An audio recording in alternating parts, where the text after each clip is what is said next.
Apa jawabannya di? Aku lupa. Nyantai mah deh.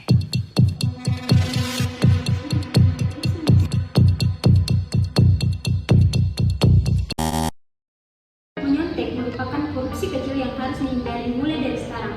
Apa itu korupsi? Dalam Ensiklopedia Indonesia disebutkan bahwa korupsi berasal dari kata corruption yang berarti menyuapan, sedangkan corrupere berarti merusak. Dengan demikian, korupsi merupakan gejala di mana para pejabat publik dalam badan-badan pemerintahan menyalahgunakan wewenangnya sehingga terjadi penyuapan, pemalsuan, dan hal-hal buruk lainnya. Secara harfiah, korupsi juga berarti kejahatan, keburukan, dapat disuap, tidak bermoral, ketidakjujuran, perbuatan yang tidak baik, seperti penggelapan uang. Sebab-sebab terjadinya korupsi. Menurut Syekh Hussein Alatas, korupsi disebabkan oleh beberapa faktor. Yang pertama, lemahnya pengajaran agama dan etika, atau masa mudanya kurangnya pendidikan. Orang melakukan korupsi dan etika, moral maupun pengetahuan yang dapatkan itu masih minim, sehingga ia mampu terpengaruhi persoalan uang, jabatan maupun kekuasaan. Dan yang kedua itu persoalan kemiskinan. Salah satu faktor penyebab orang korupsi yaitu faktor ekonomi, di mana tingkat pendapatan ataupun gaji tidak sesuai dengan kebutuhannya. Dan yang ketiga itu tidak adanya hukum yang keras.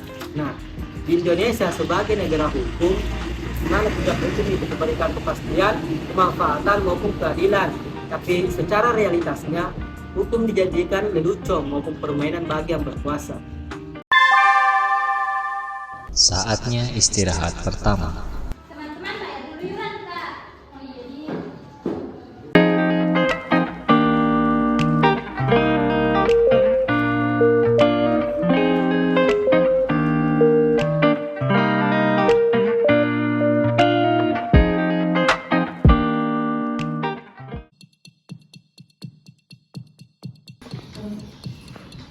Ih, banyak uang wiranya nana ini bulan. Bisa kakak pakai dulu beli teh. Pemangku jabatan pun harus memangku amanah yang telah diberikan. Jadilah pemangku jabatan yang jujur lagi amanah dan hindari melakukan korupsi secara kecil-kecilan. Karena ketika telah membesar maka akan menjadi koruptor kelas kakap, yang dimana dalam perspektif Prof. Ali, koruptor kelas kakap dapat dihukum pidana mati. Nah, menurut Profesor Ali, kejahatan terbagi atas 3 jenis, di mana ada yang dimaksud dengan blue collar crime atau kejahatan yang dapat dilakukan oleh semua orang atau konvensional seperti pencurian, pembunuhan, dan lain sebagainya. Pun ada blue collar crime, di mana kejahatan hanya dapat dilakukan oleh orang yang memangku jabatan, dan ada pula cybercrime atau kejahatan di media sosial.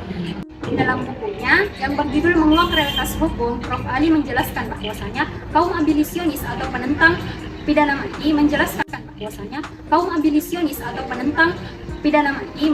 bahwa dalam Undang-Undang Dasar 1945 pasal 28 ini menjelaskan bahwa setiap orang berhak untuk hidup, akan tetapi para kaum yang setuju dengan pidana mati menjelaskan bahwa para pelaku koruptor melanggar pasal 28J, di mana ia tidak menghormati hak asasi orang lain, di mana mencuri uang negara termasuk terhadap tidak menghormati hak asasi manusia orang lain.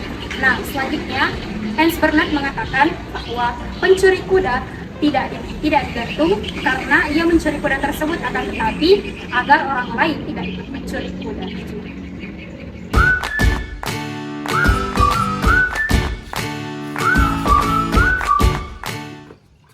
Udah, mau itu pemilihan ketua OSIS seorang. Pilih kanan? Gimana ini? Pilih mah. Kasihkan ke uang. Berapa? 50. Akhirnya?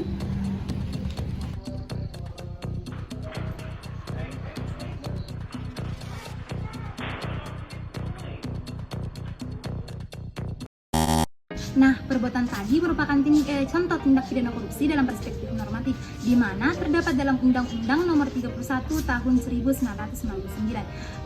Korupsi ini terbagi menjadi dua, yakni korupsi aktif dan juga korupsi pasif.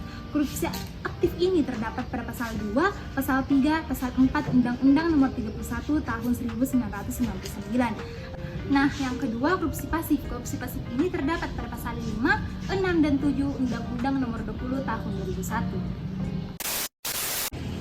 Itulah drama yang telah kami persembahkan. Kami dari kelompok 4 mengucapkan hindari korupsi sejak dini. Wassalamualaikum warahmatullahi wabarakatuh.